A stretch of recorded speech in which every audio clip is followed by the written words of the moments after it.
I am Valentin Fuster from New York, and I'm very pleased again to put together with a fantastic panel what we learned from the European Society of Cardiology scientific sessions.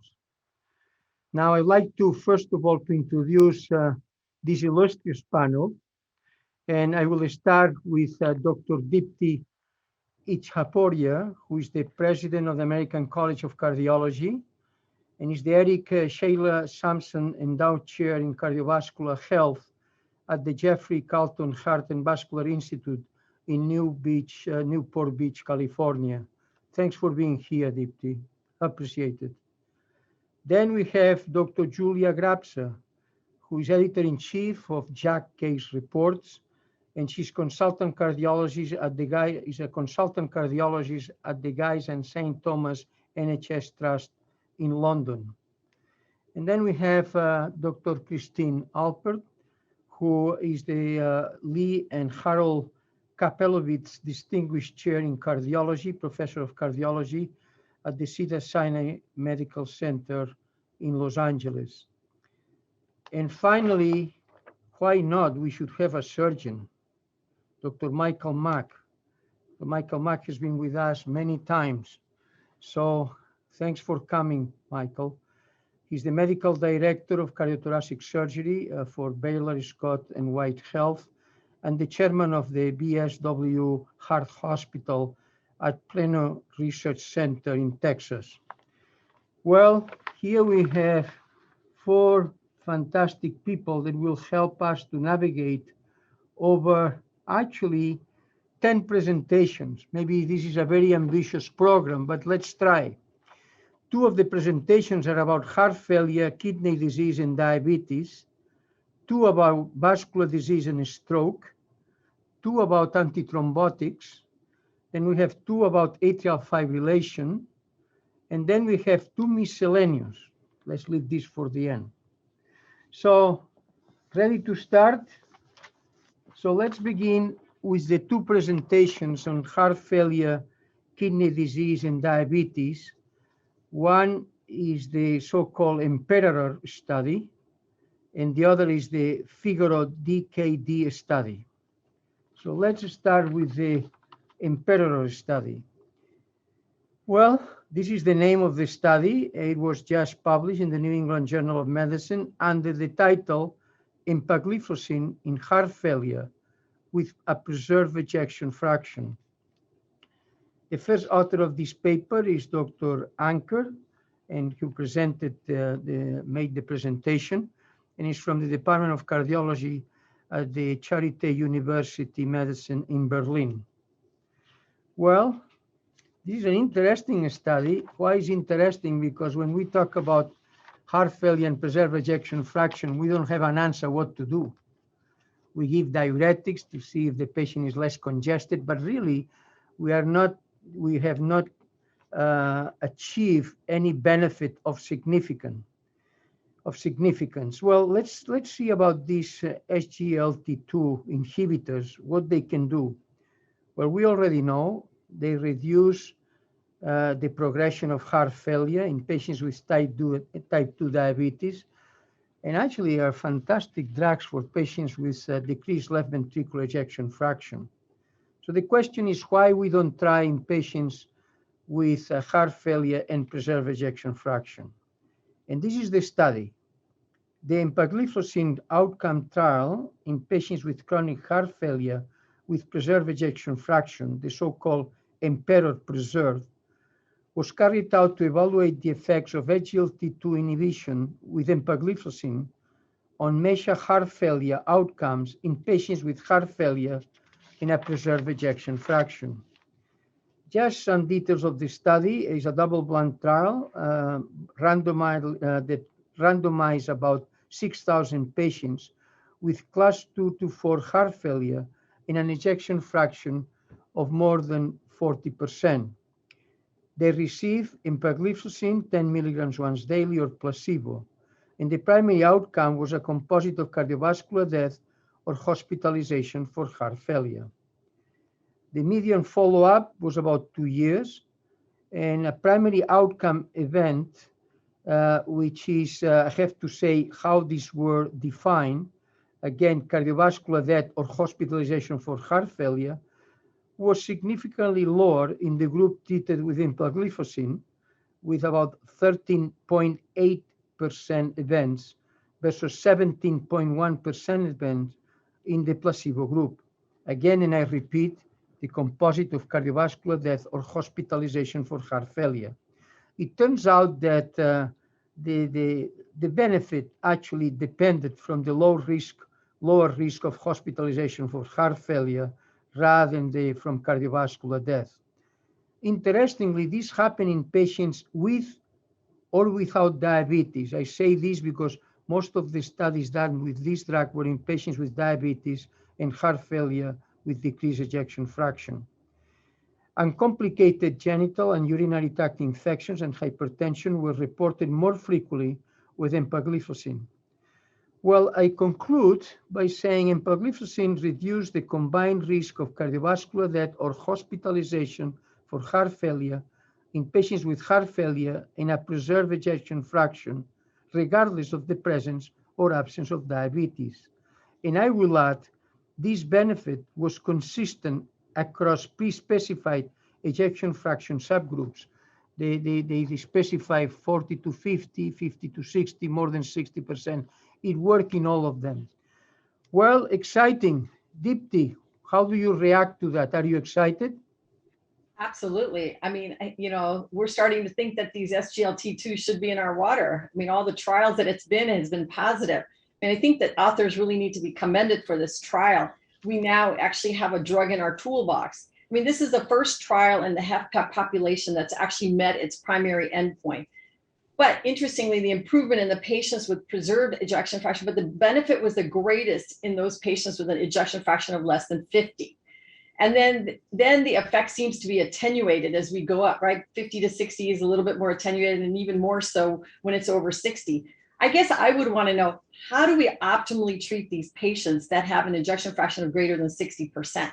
Because I don't know about you, but when I think of HFpEF patients, those are the patients that plague me, are the ones with the sort of higher ejection fraction. But I still think this is exciting. I mean, I think TopCat, I had shown some data with spironolactone, but of course, we weren't able to really complete that trial because of some misconduct. I think Paragon Heart Failure never really reached its goal. So yes, I think this is quite exciting.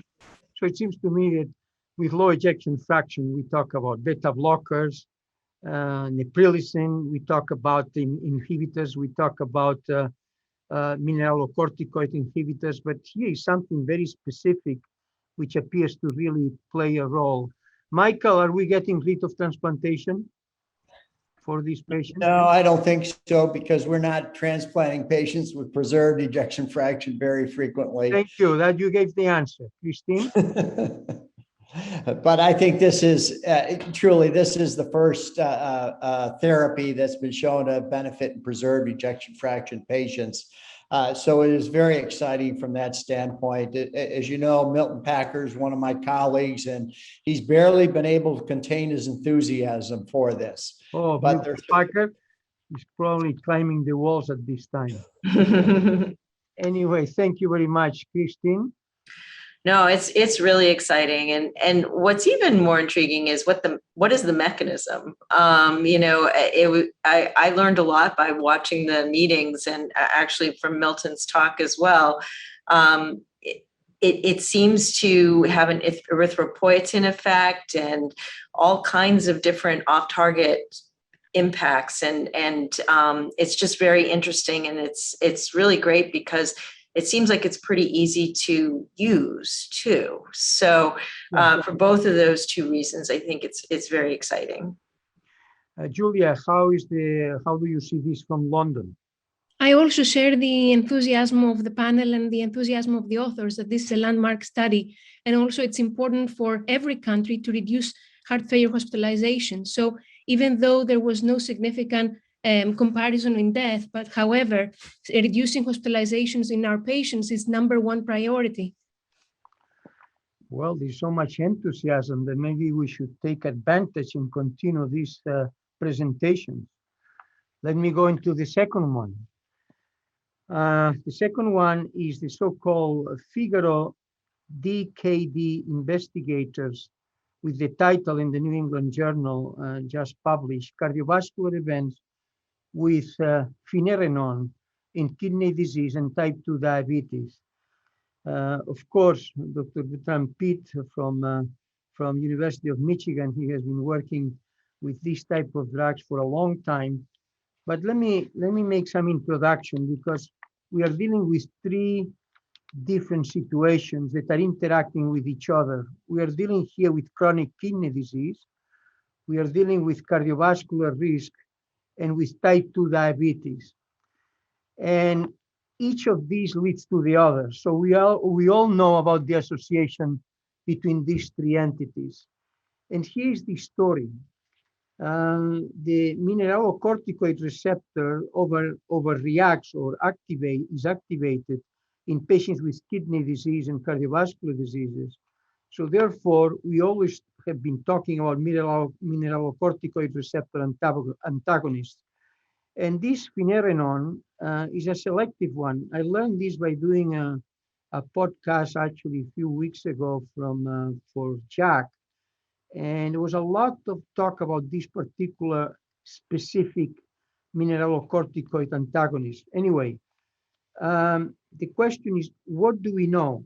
Well, do we know about the following, about the Fidelio DKD study? Something was presented in this meeting, but there are already publications before, in which they found that their outcomes related to renal disease specifically were improved with this drug, particularly in patients with chronic kidney disease 3 or 4 and significantly elevated albuminuria. What is different today in the Figaro DKD study? What is different is they are looking at different groups of patients with chronic kidney disease. They look at group 2 with high and then with low albuminuria, etc. This is the first thing they look. And then rather than looking at renal outcomes, they are looking at cardiovascular outcomes. So it's a whole range of renal dysfunction. Certainly the patients have diabetes, and now we are looking at cardiovascular events. This is how the study is being introduced. Now, this is a double-blind trial in which the investigators randomized assigned patients with different types of chronic kidney disease, as I mentioned, and type 2 diabetes. Finerenone, I think, was given 10 to 20 milligrams daily or placebo. And again, two types of renal dysfunction were considered, actually. One was a stage 2 to 4 with moderate elevated albuminuria. Remember, in the other study was high albuminuria. And then 1 or 2 chronic kidney disease with severely elevated albuminuria, which was not part of the other so-called Fidelio study. And again, here we are looking at cardiovascular events. Well, this being said, let's see what about the primary outcome.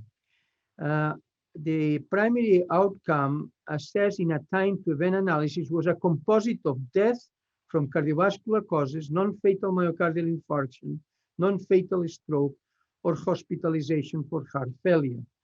And secondary outcomes really involve a lot the renal dysfunction.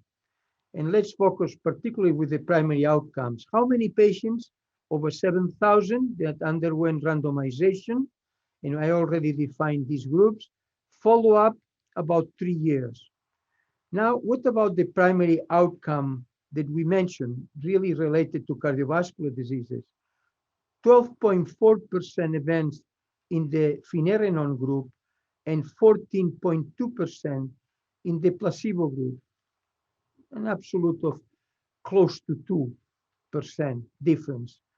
And again, the benefit, as in the other study that we mentioned with preserved ejection fraction and empagliflozin, the benefit was driven primarily by lower incidence of hospitalization for heart failure. The secondary composite outcome, in this case, all these renal aspects were not very significant in this study. And the overall frequency of adverse events, one is always worried about a hyperkalemia, but for whatever reason, this inhibitor, mineralocorticoid inhibitor, is less troublesome in actually driving towards hyperkalemia. So this is the conclusion. With type 2 diabetes and stage 2 to 4 CKD with moderately elevated albuminuria, or stage 1 or 2 chronic kidney disease with severely elevated albuminuria, finerenone therapy improved cardiovascular outcomes compared with placebo. Well, Julia, tell me, what do you think? So this is also an interesting study. And if we combine it with the previous one, we have one more medicine, the MRA, to use in our heart failure patients. And then is the question, which medication to use first? So are we going with the highest significance of the trial, or are we going to use the SGLT2 inhibitors in patients that they have diabetes, and then the MRA in patients with kidney disease? I think that there is a significant impact in clinical practice, and also that we may see that in the next guidelines. So, but as long, of course, that it's used in experienced hands, but I would welcome the opinion of the other panelists as well. Deepti, one thing that is interesting in this study is the patients were treated with the right drugs. So it's not like saying maybe we could give some other drug and things will be different. The fact of the matter is they were well treated. How do you react to the study, Deepti? Well, I think this is an important study. I think this is a promising advancement in terms of the whole, that role of cardiorenal medicine. I think that what Julia said is which drug. Well, if you look at this study, about 8.3% of the patients were on SGLT2s and then had finerenone on top of it. So there may be some role for it being additive. I mean, if it's certainly in our heart failure patients, we think MRAs are additive drugs. Why? Because they decrease fibrosis, inflammation, remodeling. And that may very well be the case here. We have not used MRAs as much as we wanted, although the registry data shows that that's increasing. And part of that is because of what Dr. Fuster said in terms of the issue of hyperkalemia. I think that these non-steroidals MRAs are more targeted therapies so that there is less hyperkalemia. So this seems a little bit more promising. I also think that one of the more important points in this, that was this urine albumin to creatinine ratio. We typically, certainly as cardiologists, are looking at creatinine clearance and not urine albumin to creatinine ratio. And what was surprising to me was to see that 40% of the patients had, creatinine clearances over 60, but yet they qualified for this study because they had albuminuria. And so I think that we're going to have to start thinking about getting these patients earlier in the spectrum by doing this urine albumin to creatinine ratio. Now, whether we do it, our nephrology colleagues, or our endocrinologist colleague, certainly we need to work together to get this information, catch these patients early. And personally, I think we're going to need to see more information about whether this is additive to SGLT2s. And I also think we really need a comparison with our standard of care therapy, which is spironolactone. Michael, you surgeons go directly to where the trouble is, you cut, you fix, and you go happy home. Here we are talking about a multi-poly pill. I mean, what is your reaction? I mean, what is happening here? Because it seems that one adds to the other and is better and better. So what do you think, Michael? Well, I think we have to be a little bit cautious of how much better. We have a relative benefit here in a 7,000 patient trial of 13%. And sure, it's statistically significant, but how much clinical benefit is it really? I mean, I think each of these, like surgery, has to be tailored to the patient. The relative benefit in Emperor was 21%. Here we're down to 13%, an absolute difference of about 1.8%. And it's all heart failure hospitalization. It's not mortality. So although this is a positive study and there's reason for optimism and enthusiasm, I just think we have to be a little bit cautious about this before we add it. Yeah, it's a good point, and we see this in other studies that we will be talking about. And what is the impact of a particular pharmacological treatment? And when you talk about absolute differences of 1%, 2%, you wonder, but the people who are more optimistic, they say, well, if you deal with 1 million people, you save so many. But there are also side effects. So this is an issue that is important. Christine, can you give the final word about this particular study? Well, I think it's also important to remember this wasn't a heart failure population. So when we're talking about adding it to the other heart failure drugs, I mean, this was a patient population that maybe we're not going to see as cardiologists right off the bat. And so I just thought it was interesting looking through the paper. I wanted to know what their EFs were, whether they'd had heart failure, and I didn't see that information. And it just would be really interesting to see the authors do a little bit more of a deeper dive on that, since I agree. There is not much about the cardiac. It's all kidney or diabetes, basically. Okay, thank you. Now let's go into SALT. Okay, this is the study, the SALT substitute stroke study, SS and SS. Effect of SALT substitution on cardiovascular events and death. Again, published in the New England Journal with Bruce Neal from Sydney, from the George Institute of Global Health. And then also Dr. Wu participated from Beijing. Well, let's go into what's happening. Well, high salt and low potassium, it seems is not good for your health. And we are talking about hypertension. On the other hand, there is good data that low salt and high potassium is good for your blood pressure. Well, why we don't do, rather than using low salt, we use a substitute. And then everybody's happy about it with the taste and so forth. And this is really what we are talking about. The SALT substitute and stroke study was designed to define the overall balance of benefits and risks of salt substitute as compared with regular salt on stroke, cardiovascular events, death, and clinical hyperkalemia. We have to say that these substitutes obviously is salt substitute, but it contains potassium, okay? Having said that, let's see how this study was designed. This was an open label cluster randomized trial involving persons from 600 villages in rural China. The participants had a history of a stroke or were 60 years of age or older and had high blood pressure. The villages were randomly assigned in a 1-to-1 ratio to the intervention group, in which the participants used a salt substitute, approximately 70% sodium chloride and 30% potassium chloride, or to the control group, in which the participants continued to use regular salt, 100% sodium chloride. The primary outcome was a stroke.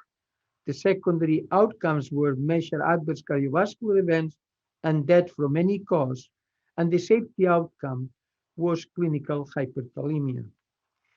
Well, total of 20,000 people participated, were enrolled in the trial. The mean age of the participants was 65 years, and 72% had a history of a stroke, and 88% had a history of hypertension. So one or the other was present in most of these people. The mean duration of follow-up was actually 5 years, and the rate of a stroke was lower with the salt substitute than with the regular salt, 29.14 events versus 33.65 events per 1,000 person years. Let me put it in a different way, perhaps less dramatic. 2.9 per 100 patients years and 3.3 per 100 person years. Something that Michael just talked about a minute ago. We have to be careful here. The results, however, were significant. And were also significant when they look at the measured cardiovascular events alone, when they measure a death alone, and when they measure to myocardial infarction. And hyperkalemia was not significantly higher. So interestingly, everything is significant here. The question is the impact. But I conclude, as the paper presents the conclusions, among persons who had a history of a stroke or were 60 years of age or older and had high blood pressure, the rates of a stroke, measured cardiovascular events, and death from any cause were lower with the salt substitute than with regular salt. Christine, you were the last, now you are the first. Well, I think this is an amazing trial for a number of reasons. Just the sheer magnitude of pulling something like this off is really is impressive, and I need to congratulate the authors. And it's a simple thing, right? I mean, we talk about maybe a small number of strokes prevented, but it's a simple thing that could be adopted very widely. But I think what is even more impressive is the fact that total mortality and was decreased. There's been lots of debate over the years, as you know, about controlling hypertension and the benefit of controlling hypertension, and some naysayers saying we don't have that proof. Well, we certainly have the proof here in that, if this is the mechanism that it's working under, that there was a significant reduction in this patient population, which is Asian, in controlling their blood pressure and cardiovascular mortality. So I was really excited to see this study, and really need to congratulate these authors. Julia, I heard for a number of years, salt substitutes are not good for your health. Did you hear the same thing? Today, we see something different here. Exactly. So we didn't know the exact data and there is studies on stroke and heart attack. So it seems that substitutes of salt is actually good for our health. And while the actual salt needs to be reduced. So, I was thinking as Mediterranean that I see my family pouring salt to the food. I think it's time to stop this, to use a substitute for the best of their health and cardiovascular risk. So I congratulate as well the authors. Thank you, Deepti. Well, I think that this is a really important study with really excellent results. I think there's a couple of things. We know that the relationship of elevated sodium intake and the risk of cardiovascular disease is particularly strong in these sort of high-risk patients. And these were high-risk patients. These were patients already with established hypertension, really not well controlled, as well as stroke. The question is whether this would apply to younger patients and those without hypertension and those that have never had a stroke. And maybe that they do, but we don't know that. That's not the trial we have. I think it would be equally important to have a trial which is all comers, and whether they're high risk or low risk, to see whether this applies. I think the second thing is that in China, I think their salt consumption, as in a lot of Asian countries, is much higher. I think the average salt consumption in the United States is about 3.5 grams. In this study, it was about 4.3 grams. So whether the reduction that they got, whether that made a difference, I don't know. The third is, again, you brought this up. Is it the potassium that we're adding, or is it the salt that we're taking away? Because the total salt reduction was about 1 gram. So I think I would question that. And then, are all salt substitutes the same? I mean, and then, should we be a little bit more attentive about hyperkalemia? I can tell you in clinical practice, I've seen patients that have come in with bradycardia and presyncope because of their hyperkalemia because of salt substitutes. And so I don't know if all salt substitutes are the same. And so I would just question, but I do think this is an important study, very easy to sort of hopefully put in place, and hopefully can have some great effects globally to help decrease our risk of cardiovascular disease. Michael, you and I'm sure, thought the same. It is a drop in blood pressure, so strokes decrease and all of that. But you know what? Amazing, in the paper, I don't see what happened with the blood pressure. Maybe the difficulties in taking it, and I suspect, they decided to get away from. What do you think, Michael? Well, I think you're absolutely right. And I think that's one of the consequences of running a pragmatic clinical trial like this, that, it's not as clean as a trial, as a non-pragmatic clinical trial. I mean, it absolutely is amazing that they were able to randomize 20,000 patients in 600 rural villages and get the results they have. And it's not surprising that we don't have the blood pressure results of it. But I think, I think that it's hard to believe that what I'm going to say is true, that you got a 20,000 patient trial and you questionize whether it's generalizable or not. But you've heard all the reasons why it may not be generalizable. But if it really is, I mean, this could be a major impact on health worldwide. But I think as fascinating as that, the process of executing a pragmatic clinical trial like this is just as fascinating. Yeah, well, thank you very much. Okay, so thus far we had the discussion of two papers on heart failure and kidney disease, the Emperor and the figure of DKD. Now we are in vascular and stroke. We have SS and SS that we just discussed. Let's now move into the carotid arteries, the ACST2. Well, it's interesting. So many studies done with carotid disease, endarterectomy versus stenting. But I'd like to make just a short summary of where we are and what the study here is actually trying to tell us. Well, there is no question that in symptomatic carotid disease, ipsilateral strokes and so forth, endarterectomy and actually stenting have been successful compared with medical therapy. I don't think there is any question about it. But what about the symptomatic people who have a stenotic lesion of 70, 75% to 99% and never had a symptom? This is the study that is presented today here, and in a way is a very important question. So the evidence thus far from randomized trials of carotid artery stenting and carotid endarterectomy suggests approximately similarly of the long-term protective effects of the two procedures.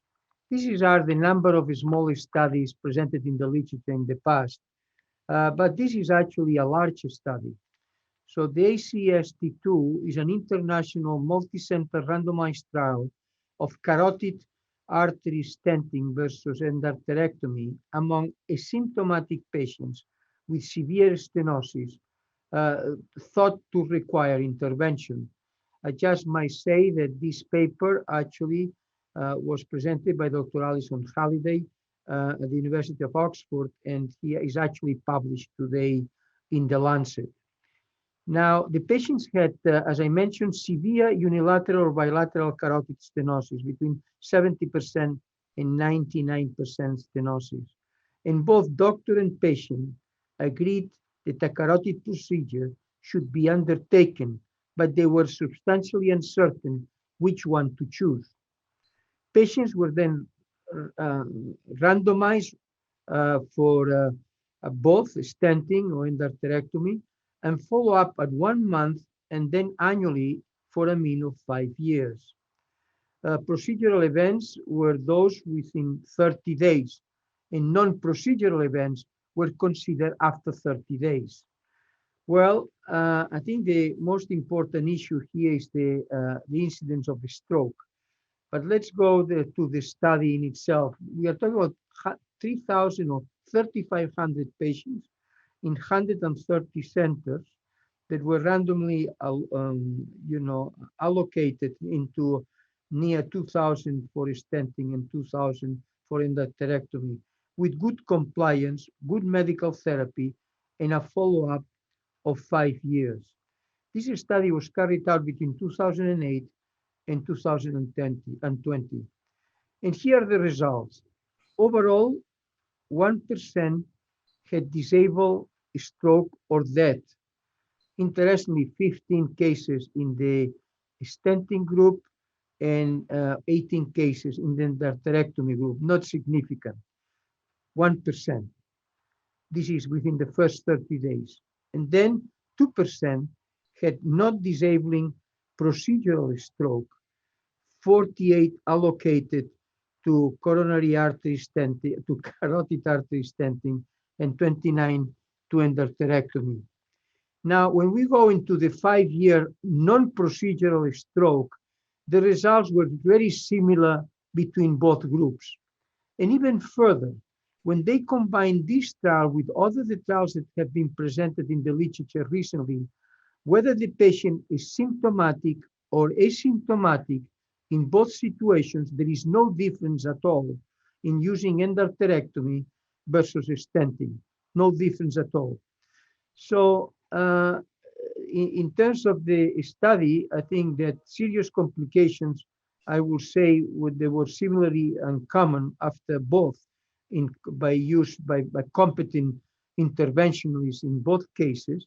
In the long-term effect, it is stated in the conclusion of these two carotid artery procedures on fatal or disabled stroke are comparable. Regardless how you look at, there was no difference. But it's interesting that the doctors didn't know which procedure to use, because in certain cases, patients with significant coronary disease and comorbidities, one would go for stenting, I believe.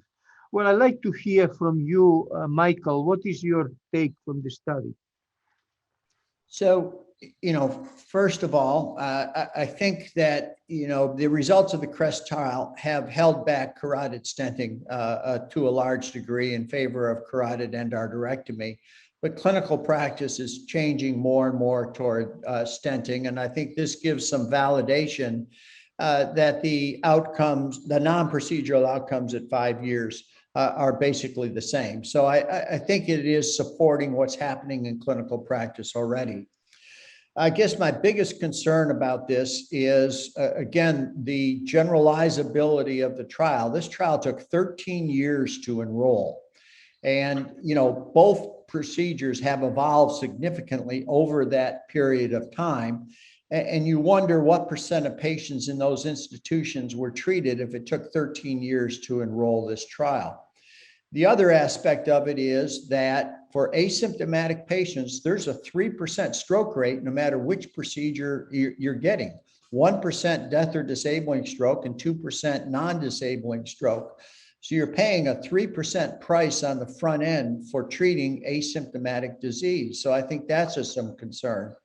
And then the last thing I would say is that in high-risk patients, during the course of this study, a new procedure has come called TCAR, which is transcarotid arterial revascularization, that I think is particularly suitable for treating high-risk patients. So I think, like many things, there's not one size fits all here, and there's now actually 3 procedures we need to be looking at based upon a patient's particular anatomy and risk factors. Thank you. Comments, Christine? I think,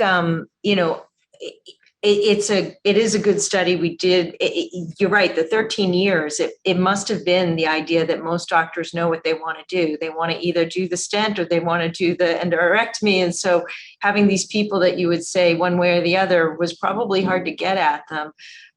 One of the things I was wondering about is why they looked at the strokes, the disabling, and then they looked at like sort of moderate strokes separately, and they did see an increase in the stenting. And the question is whether that has any kind of cognitive impact. Obviously a disabling stroke is clear that, but whether there was cognitive impact of that, and whether they'll do any follow-up studies or have any information on that, I'd really like to be able to see that. Julia?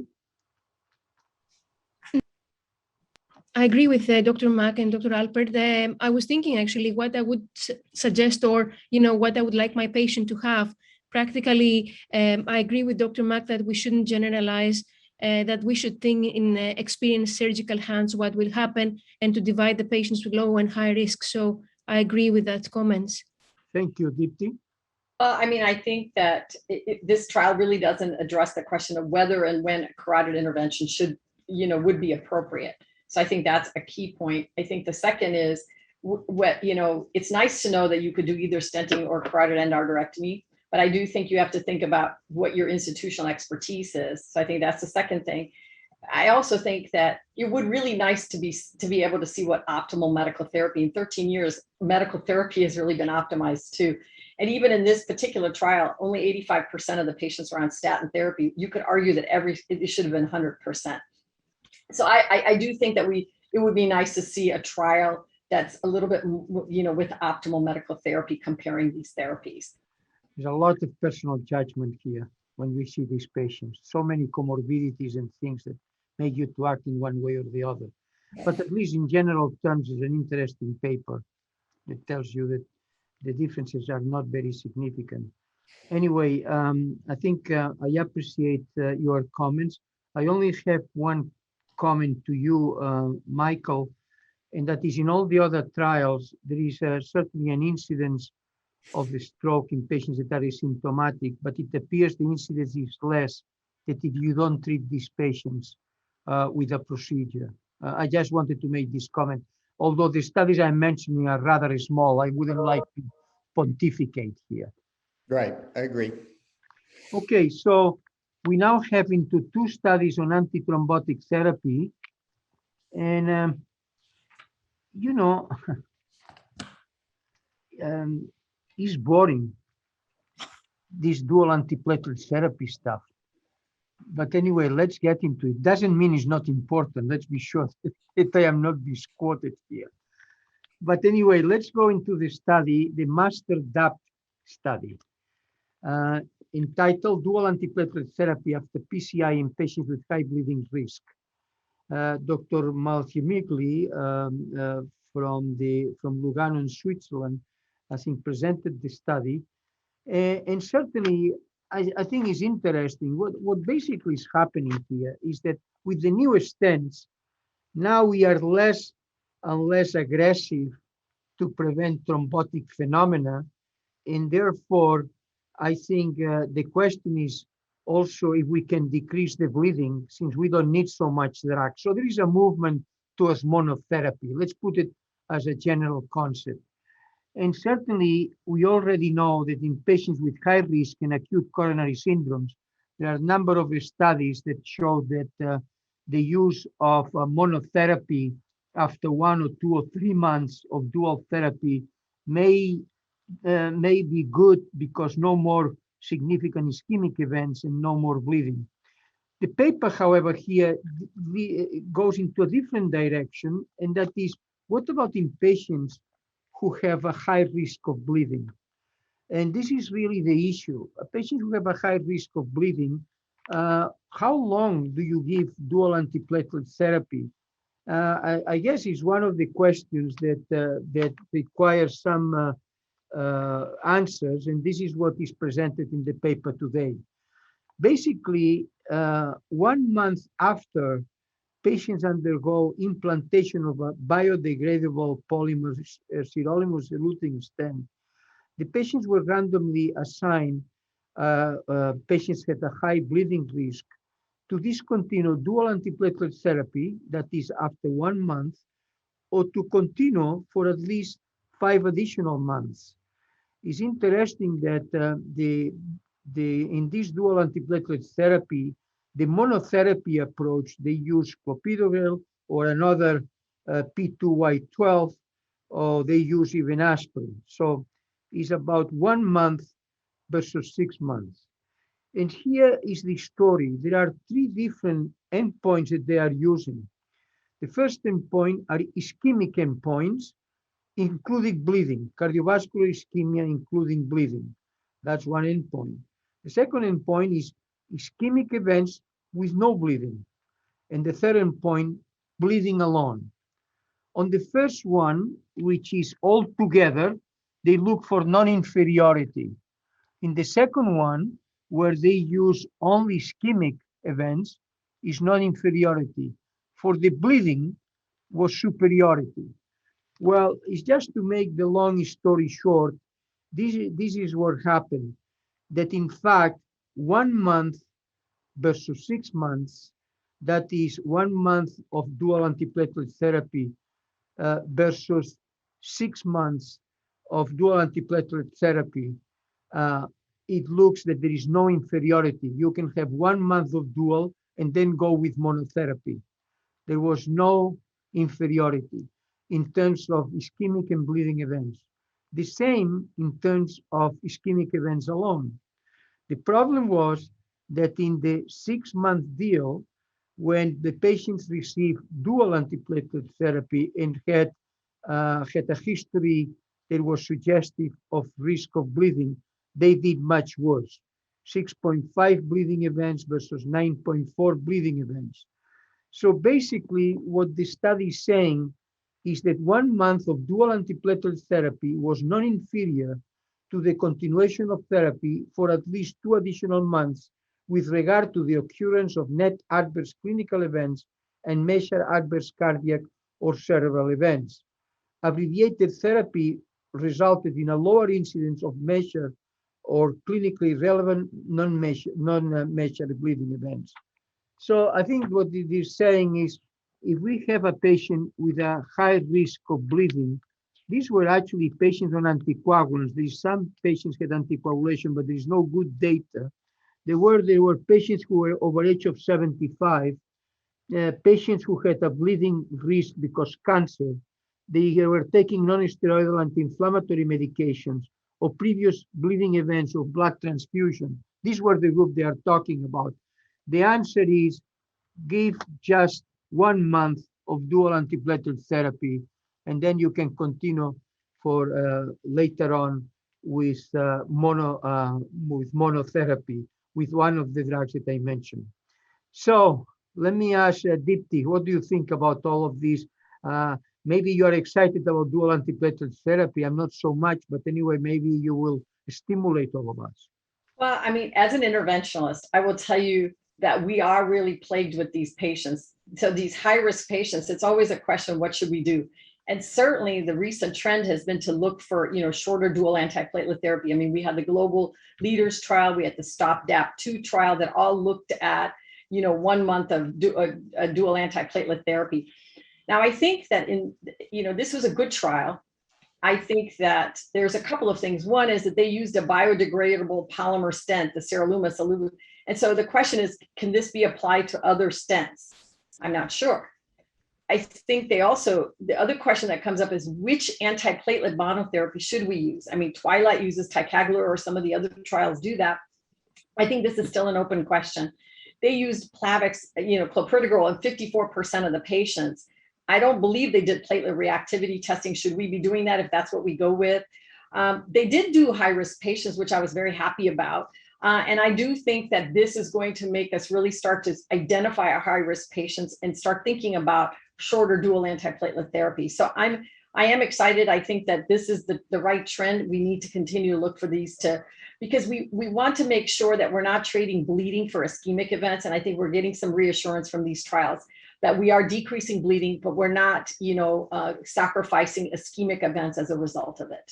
It is interesting, Deepti, you mentioned, but I want to emphasize 50% of the patients went on monotherapy with clopidogrel, 56%, 14% with ticagrelor, Right. and I'm amazed 31% with aspirin alone. Right. And still there were no more events. Right. Dual antibody therapy. So I think that's interesting. Okay, Julia. I agree, actually, that it is a heterogeneous population, and the monotherapy that was followed, also 50% had a stent because of ACS, 50% were elective, 30% almost were women. So, I agree with Deepti that to extrapolate the data needs a little bit of more care and to be careful with this data. But at least now we have the first data to be more confident in when a patient is of high bleeding risk to, of course, together with the interventionist to stop the dual antiplatelets and then continue with monotherapy. Okay, thank you. Christine? Yeah, I agree. It's a very heterogeneous population, and a certain percentage had atrial fibrillation and who were on oral anticoagulants. And I think we pretty much have that as standard of care to drop at this point. And I was surprised that they were allowing people to just stay on aspirin, given the bad rap that aspirin's gotten, So I think it'd be interesting to look further into the data regarding whether there were differences in benefits in these different agents. Of course, that'll all be exploratory, but still very, very useful data. Michael? So I thought I was bored by another antiplatelet or antithrombotic study just because I was a surgeon. So it's good to hear that I'm not the only one. That being said, it is a valuable study. I lived through the stent thrombosis era, and I remember how devastating that was. So it's only natural to overreact and be aggressive. And now that we found that dual antiplatelet therapy works, it's been appropriate over the years to begin to dial that back. And antithrombotic therapy is the scourge of any other procedure, whether it's subsequent cardiac surgery or other procedures. So anything we can do to get patients to the minimum therapy necessary is an added benefit to clinical practice. Okay, actually, the next study on antithrombotics is very similar. The Twilight HBR study, high risk bleeding. is entitled Ticagrelor Monotherapy in High Bleeding Risk Patients Undergoing PCI. A couple of 3 comments. The first comment is that of the number of patients undergoing PCI today, it is stated here that about 40% have a high bleeding risk. Maybe it's a little bit large, high, no, Dipti, you think? 40%. Anyway, this is the introduction of the study. This is the group we are dealing with. Now, the question is, what is the difference between this study and the other? Not many differences, except here, they go for dual antiplatelet therapy for 3 months rather than 1 month. And then they go with monotherapy that is ticagrelor, as the one they use for the rest of the year. This is one difference. And the second aspect that is different, they use patients at high bleeding risk, and they compare these with non-high bleeding risk. Let me now give you the conclusions, because the study is very, very similar. And these are the conclusions. Among selected HBR patients, high bleeding risk, who tolerated 3 months of dual antiplatelet therapy with ticagrelor after PCI, withdrawing aspirin and continuing ticagrelor monotherapy for 1 year, significantly decreased clinically relevant as well as measured bleeding events without compromising ischemic protection as compared with ticagrelor plus aspirin. Again, this is the high bleeding risk group, the same that the previous study that Roxana Meran and actually who is the author of this paper, and David Kao from Mount Sinai. The other issue is the larger absolute risk reduction in measured bleeding among high bleeding risk group compared with non-high bleeding risk patients highlights the benefit of ticagrelor monotherapy as a bleeding avoidance strategy in this vulnerable cohort. I have very little to add to the previous discussion that we have, except, as I mentioned, they use ticagrelor as the monotherapy, and instead of 1 month of dual antiplatelet therapy, they use 2 months, and they found that the problem of bleeding is really in those with a high bleeding risk, when it's most significant when they use dual antiplatelet therapy for more than 3 months. Any comments about this particular paper? It's very similar to the previous one. Valentina, I would say that this one is first of all, it's a fantastically well done study. I think that it's a little bit more generalizable because they talk about drug-eluting stent. They don't specify what type of stent. That's true. I think that it's a little bit more, they do 3 months of dual antiplatelet therapy, and then they use ticagrelor. So there's not this question of which antiplatelet monotherapy should we do. So I really think that, this trial is going to help influence some of the future guidelines when it comes to dual antiplatelet therapy. I just think it's helping advance our understanding of optimal duration of antiplatelet post-PCI. These were sicker patients too, by the way. We had about 38% of acute coronary syndrome patients in the master depth. And I think this trial, if I remember, was as high as 70%. So really high-risk patients really answers an important question as an interventionalist, as far as I'm concerned. Thank you. Okay, now we get into atrial fibrillation. I can see Christine is already smiling and is happy to go over. Well, I have good and bad news about the atrial fibrillation, Christine. And let's just start with the bad news. The bad news is about the LOOP study. It's a great study, by the way, but I say bad news about the outcome. The LOOP study, entitled Implantable Loop Recorder Detection of Atrial Fibrillation to Prevent Stroke. It was presented by Dr. Jesper Swedson from Copenhagen University Hospital. And this is really what we all should know about it, that approximately, this is interesting, approximately 20% of the strokes are linked to atrial fibrillation. And strokes secondary to atrial fibrillation, we all know, are associated with a poor outcome compared with the strokes without atrial fibrillation. Is a large clot in the left atrial appendix. That's the problem. In addition, 30% of the strokes that are so-called cryptogenic potentially are caused by underlying atrial fibrillation. In fact, if 30% of the strokes are cryptogenic, 1/3 doing Holters and so forth later on, it is discovered that are actually atrial fibrillation. So atrial fibrillation goes in a very silent way here and there. And this has led to the fact that the European and United States guidelines more recently recommend opportunistic screening for atrial fibrillation in people at risk, consider people over age of 65 years and older, and with other risks, to see whether or not here and there, looking at the rhythm of the heart, one may detect atrial fibrillation. But this is not something that with method, and the question comes the looping, whether it's possible. So given the lack of evidence of health benefits of a screening for atrial fibrillation in one way or another, the investigators in this study, they look at systematically at and intensively at the screening of atrial fibrillation and the use of anticoagulants to prevent stroke by the looping recorder. And the study is quite interesting, actually. This was a study done in Denmark in 4 centers, included, by the way, 6,000 patients. And these were individuals without atrial fibrillation. They were aged 70 to 90 years, and most of them had either a stroke or hypertension. Some had also diabetes.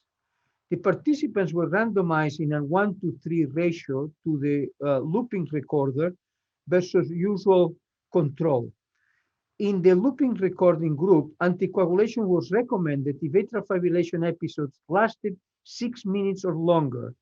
The primary outcome was time to first stroke or systemic arterial embolism. The study began in 2014 and ended up in 2016. As I mentioned, over 6,000 individuals were included in the study. They were randomly assigned 25% to the loop recording monitoring and 75% to usual care. Mean age 74 years, 47% women, and as I mentioned, most of them actually had hypertension or a stroke. Now, the follow-up was actually a long follow-up, 64 months. And how comes the key issue? Atrial fibrillation was diagnosed in 31% of the loop recording group versus 12% in the control group.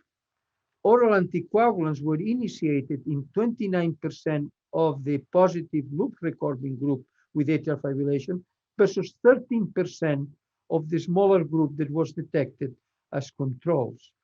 And then the question is, in terms of primary outcome, interestingly, there's no difference. You can detect atrial fibrillation and give all the anticoagulants you want. It doesn't make any difference if you are a control and you use or not use anticoagulants. I don't go into the details, but just certainly into the conclusions. And this in individuals with stroke risk factors, the loop study screening resulted in a 3 times increase in atrial fibrillation detection and anticoagulation initiation, but no significant reduction in the risk of a stroke or systemic arterial embolism. These findings, this is interesting, might imply that not all atrial fibrillation is worth screening for, and not all screen detected atrial fibrillation merits anticoagulation. Christine, tell me what you think, or tell us what you think. So I think, this is, you're right, this is a really great trial. But it made a couple of leaps. The first leap is that 6 minutes of atrial fibrillation on a loop recorder is equivalent to clinical AF. And so I think we all have that bias from other studies looking at pacemaker patients and seeing that it's really a certain amount of duration and also needing it to be confirmed by ECG. So there probably was some lack of specificity in their exposure or the atrial fibrillation. The other thing was, I think when they powered the study, they powered it on a 3% incidence of atrial fibrillation in the control group, which was really a small amount of atrial fibrillation. They ended up somewhere with around 12%. which may reflect the fact that we're just much more aware of atrial fibrillation, that this patient population had stroke and things like that. So people would maybe be looking for atrial fibrillation anyway. So that there was a significant amount of detection of atrial fibrillation and anticoagulation. And then third, there are other reasons for strokes. And so, this was an elderly population with hypertension. So it'd be interesting to see an analysis on stroke type. It would be interesting to see an analysis on AF duration. But you're right, overall, the result is no. And, in the same issue of the Lancet, the Stroke Stop study was published, which was presented at ERA, and they found a significant 0.04 reduction in the incidence of stroke with just screening with a handheld monitor for 2 weeks. But again, that was like a 6% reduction in a much larger population. So we do have to think about the number needed to screen in order to prevent one of these strokes. And so there'll be a lot of debate about the results of this study. So Julia, would you advise these loop recordings and this obsessive approach to use all these devices, constantly looking at your heart rate? So I would agree with Dr. Albert that it's important to understand through these results which is the best population to screen, how to do it, to understand the significance of low AF burden. So to try to translate the results into clinical practice, but individualizing to our patients. So not to everybody. Yeah, I agree. People at high, but these people were at high risk. But certainly the issue is complex anyway. Michael? I must say atrial fibrillation, and for me, mostly in the postoperative situation, I've never known what to do, and now I'm more confused than ever. We monitor these patients very carefully, and the more you know, the more you understand that you don't know. So, I'm at a loss for words. It's a complex entity on every respect that you look at. Deepti?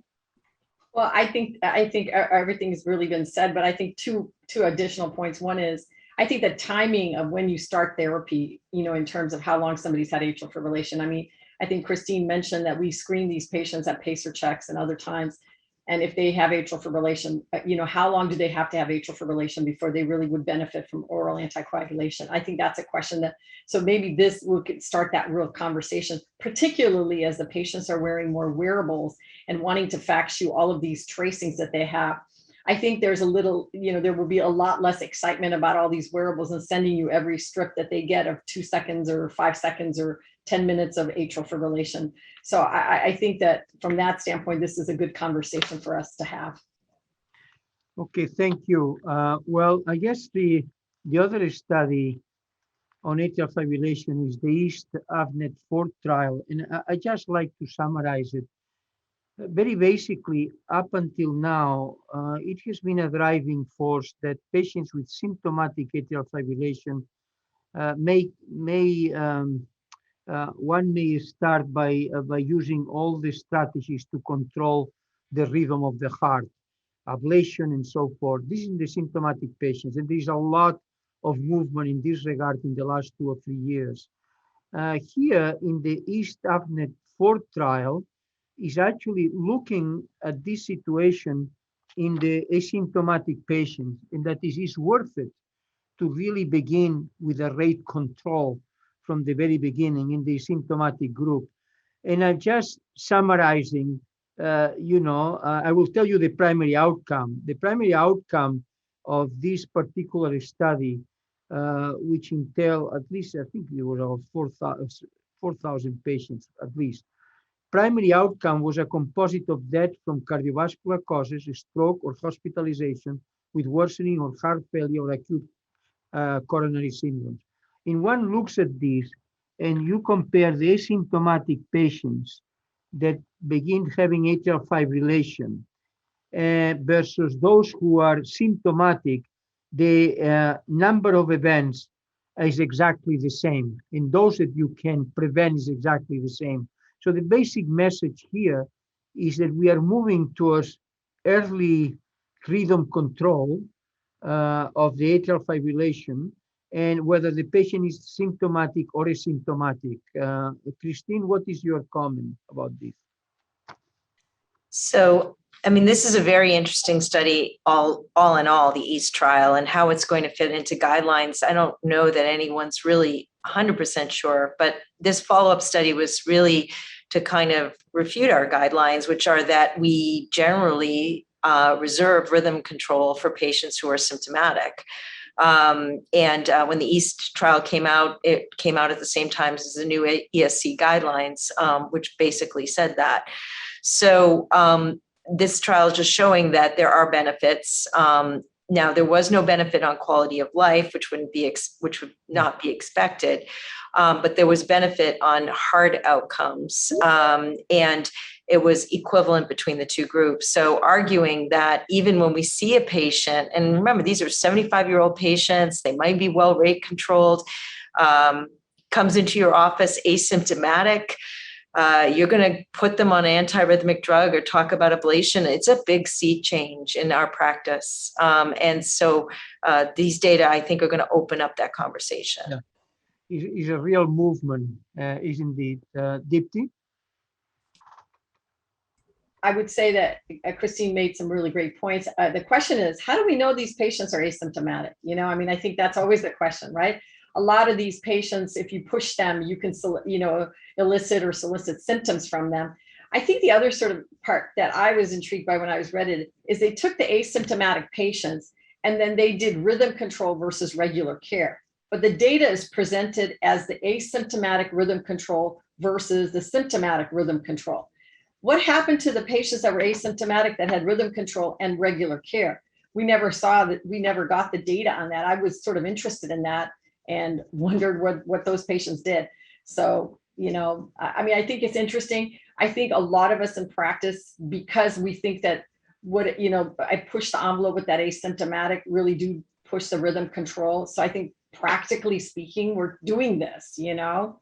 Will we push it more? I don't know. Based on this data, I certainly would like to see more. Michael? Nothing to add. You close the left atrial appendix. That's what you're doing these days. Absolutely, we're You closing have the something to do.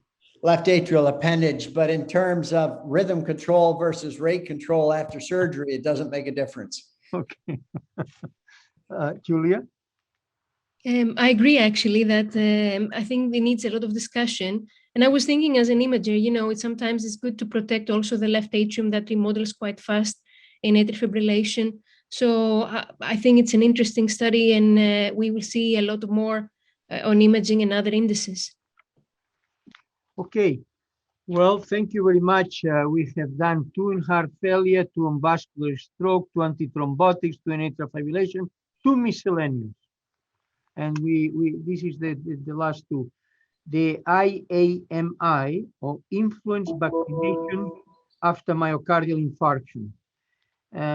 This is a paper that was presented by Dr. Liv Frobert from Sweden. And actually, it's a very interesting paper. And again, I like to summarize. You know, there's a lot going on about atherosclerotic disease and cardiovascular events having an inflammatory component. And in some cases, it has been said that such inflammation is actually related to viruses and so forth. And in fact, it is pointed out in the introduction, the number of cardiovascular events described during the influenza epidemics, 1915 to 1929. So all of these led to this particular study, which is actually quite fascinating. It's a double-blind study to compare influenza vaccine during the influenza seasons, compared with saline placebo, using this approach within 72 hours of an acute myocardial infarction. And the primary endpoint was the composite of all-cause death, myocardial infarction, or stent thrombosis at 12 months. The study was carried out between 2016 and 2020 with about 3,000 participants randomized at 30 centers across 8 countries. And half of the patients were assigned to the influenza vaccine and half to the placebo. And the primary outcome was actually quite positive. Was 5.3% events in the vaccine group versus 7.2% in the placebo group. And then they really look at all-cause death was also significant. Cardiovascular death was also significant. Myocardial infarction was not significant. The follow-up was actually 12 months. So the conclusion is the influenza vaccination early after a myocardial infarction or a high-risk coronary heart disease patient, very few, resulted in a lower risk of a composite of all-cause death, myocardial infarction, or stent thrombosis, as well as a lower risk of all-cause death and cardiovascular death at 12 months compared with placebo. So here's my question.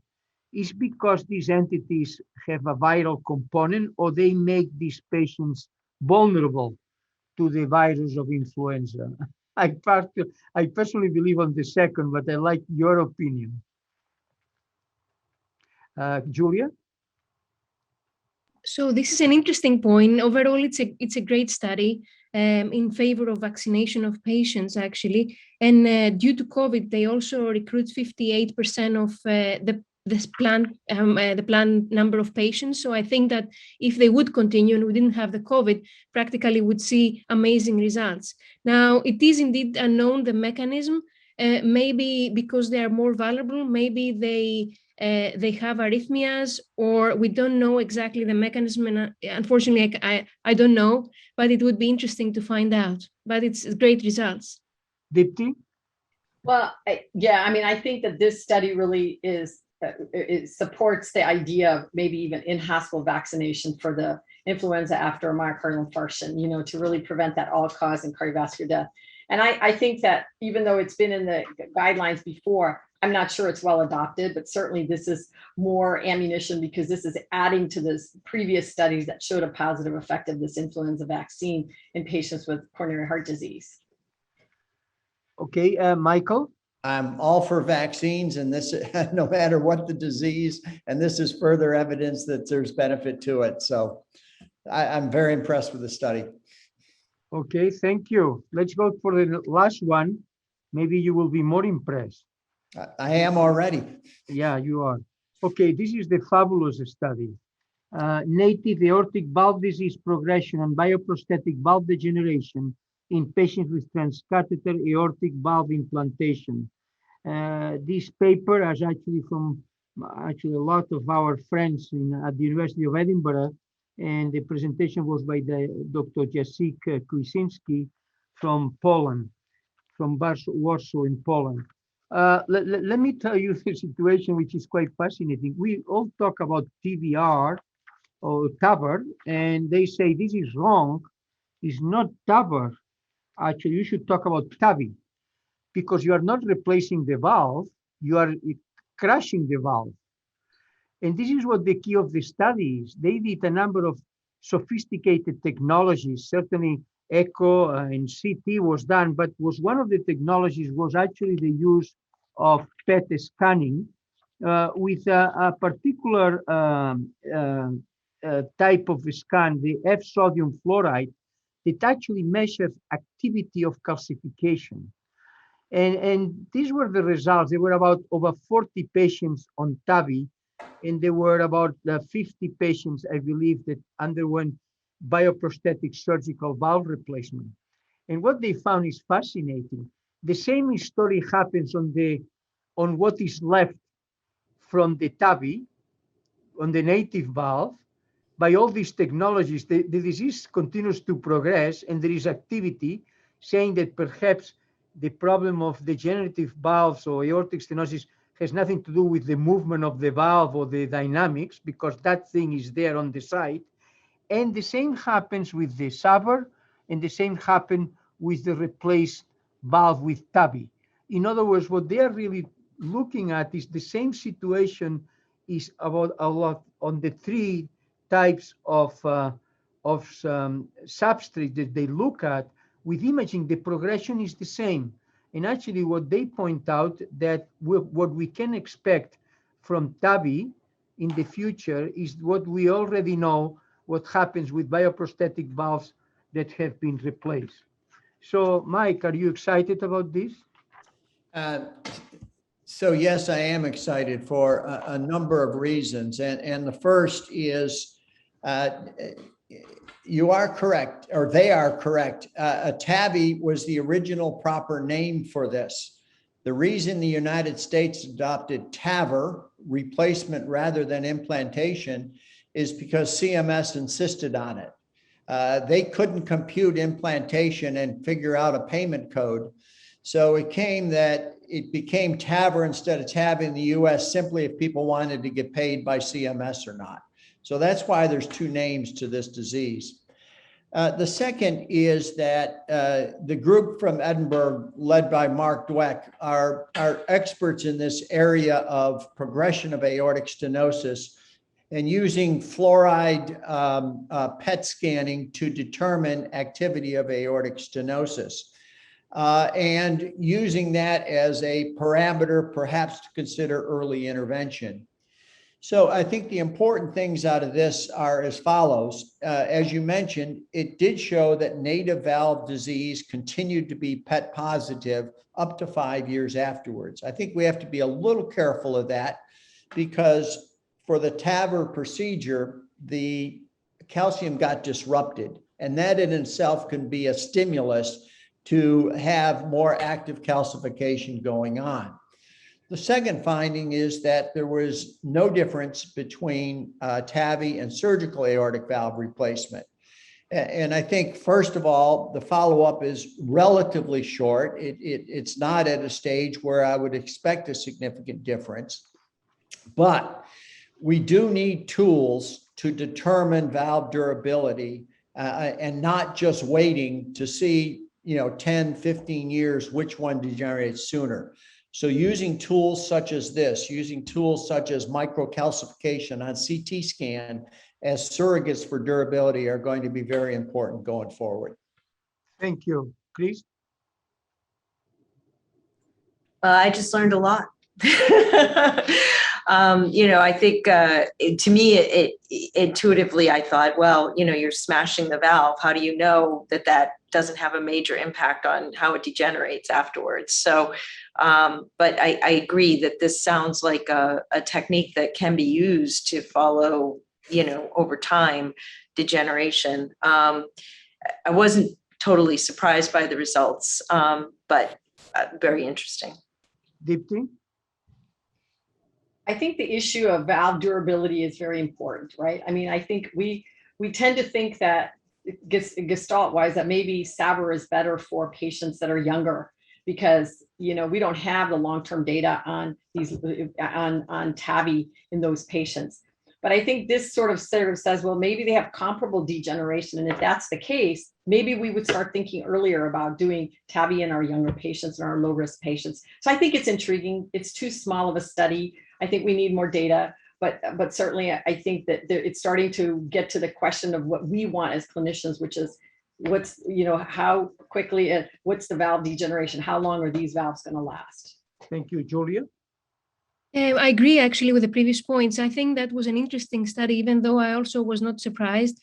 My mind goes to the renal patients that they have an accelerated process of this microcalcification. We see renal patients having TAVI prosthesis getting degenerate quicker. So I asked the authors, they told me that they included everybody with GFR more than 30.